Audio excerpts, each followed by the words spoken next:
আখিরাতের কথা বেমালুম তোমরা ভুলে গিয়েছো, কিন্তু আখিরাতে তোমাদের যেতেই হবে, কবরের বাড়িতে তোমাদের ঢুকতেই হবে, ঠিক কি না? যেতেই হবে। আমরা ভুলে যাই। আলহাকুমুত তাকাসুর, অতিরিক্ত পাওয়ার লোভ, বেশি বেশি খাওয়ার লোভ, বেশি বেশি জমানোর লোভ মানুষকে গাফেল বানিয়ে দিয়েছে। এটা মানুষের স্বভাব। আরো চাই, আরো চাই, এই স্বভাবটা আছে না নাই?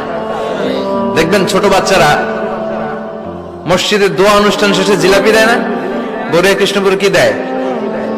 আগে বাতাসা দিত না, এখন কি দেয়? জিলাপি দেয়, মিষ্টি দেয়। তো মসজিদের 2-3 গেট থেকে যদি দেয়, ছোট বাচ্চারা দেখবেন এদিক দিয়ে কয়েকটা নিয়ে আবার ওই গেটে লাইন ধরে। ওর হাত হলো ছোট হাত, ওর হাত ভর্তি জিলাপি, আর নেওয়ার জায়গা না, এরপর আরেক জায়গায় লাইন ধরছে, আরো লাগবে, আরো লাগবে, এই আরো আরো আরো চাই, এই স্বভাবটাই মানুষকে কুড়ে কুড়ে শেষ করে দিয়েছে।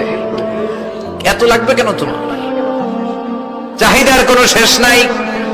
Unlimited demand of human being. যার আছে বেশি তার চাই বেশি।